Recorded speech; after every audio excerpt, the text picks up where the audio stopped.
The United States is finally coming to terms with the realities of a changing world.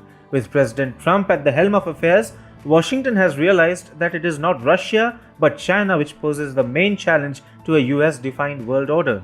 Ever since he came to power, Trump has been busy fixing the mistakes of his predecessors. We are talking about American mistakes vis-à-vis China that have allowed Beijing to grow into a giant bully. Since the establishment of the People's Republic of China in the year 1949, the US has ignored many of China's misadventures, including the Tibet annexation, denial of Taiwan's independent existence, and the crackdown on the liberties of the people of Macau. Now, Trump is rectifying all these errors. The United States Agency for International Development has given a grant of $1 million to the Central Tibetan Administration, also known as the Tibetan Government in Exile, to strengthen the financial and cultural resilience of the Tibetan people and contribute towards sustained resilience of the Tibetan people's economic and cultural identity. It is well known that Beijing had illegally annexed the Buddhist country, yet Washington wasn't really bothered. It was then engaged in the Korean War. Washington was losing hundreds of troops in the Korean Peninsula. Therefore, when 4,000 Chinese troops crossed the Yangtze River into the independent Buddhist country, the US did not object or send in boots to fight the Chinese troops. Even after Tibet was occupied in 1951, successive American presidents did not really confront China over Tibet. Washington kept fighting the Cold War with Moscow and never perceived the real threat that China posed.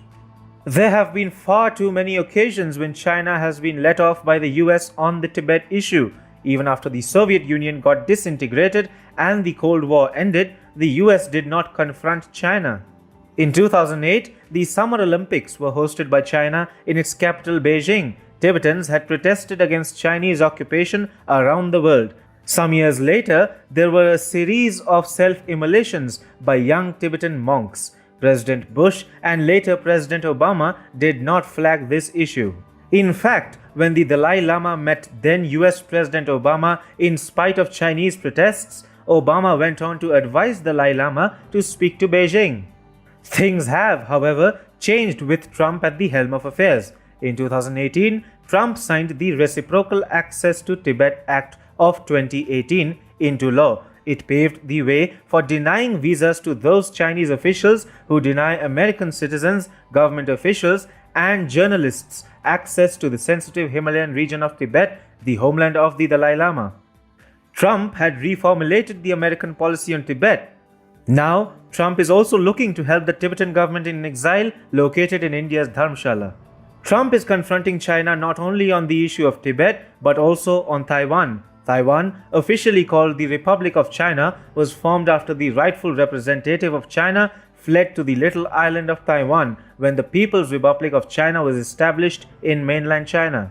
It is still an enigma as to who represents true China. In fact, till the late 1970s, the United States recognized Taiwan as the real China. However, a blunder was committed in the year 1979 by former US President Jimmy Carter, who severed ties with Taiwan and recognized the PRC instead.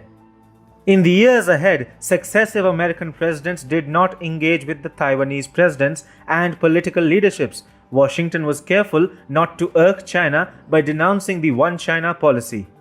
The first major policy departure, however, happened when Trump stormed to power. The US president had tweeted, "The president of Taiwan called me today to wish me congratulations on winning the presidency. Thank you." In another tweet, he had added, "Interesting how the US sells Taiwan billions of dollars of military equipment, but I should not accept a congratulatory call," much to Beijing's annoyance. In the process, Trump became the first US president since Jimmy Carter to speak with the democratically elected leader of Taiwan. Even after Trump spoke to Tsai Ing-wen, the outgoing President Obama warned that a departure in its China policy could lead to serious consequences in US-China relations. This shows how deeply the US had entrenched the policy of appeasing China. Trump this year signed the Taipei Act to support Taiwan's international relations. The Taipei Act states that the US should strive to support Taiwan in strengthening the country's alliances across the world in the face of Chinese pressure. Recently, the US State Department also announced a $620 million upgrade or recertification package for Patriot surface-to-air missiles to Taiwan. As his wars with China intensified, Trump has also battled for Taiwan's inclusion in the WHO. Today, the Trump administration has spoken up against the brutal enforcement of the national security law in Hong Kong that violates the principle of one country, two systems, and also robs Hong Kongers of the most basic of liberties and freedoms. The US even suspended some Hong Kong trade benefits over the new security law imposed by Beijing. Much like Hong Kong, Macau, another special administrative region of China, remained a European colony till 1999, till Portugal handed it over to China under the one country, two systems policy. However, Beijing was able to hijack Macau even before Hong Kong. In 2009 itself, Macau had willingly subjected itself to a milder version of the national security law that has now been imposed in Hong Kong. However, no one in the US or anywhere in the world had bothered about China's takeover of Macau. Beyond Chinese authoritarianism, Trump is the first US president who has vocally confronted the dragon's hawkish South China policy. Trump has got rid of the anarchistic American policy of focusing on Russia and letting China grow even bigger than what it already is. With Trump at the helm of affairs, the US is strongly pursuing the Indo-Pacific policy of containing China. Mike Pompeo, the US Secretary of State, has even suggested that American troops mobilization will focus on the Indo-Pacific, even as the US recently reduced the number of NATO troops stationed in Germany.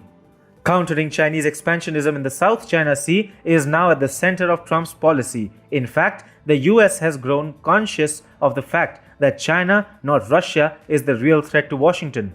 Throughout his tenure, Trump made it clear that he is going to contain China. As a part of his Make America Great Again campaign, he has waged trade wars against China.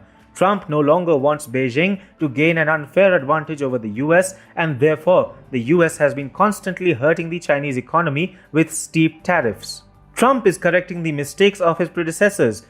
In this process, Washington has finally started fighting the right battle with the right enemy.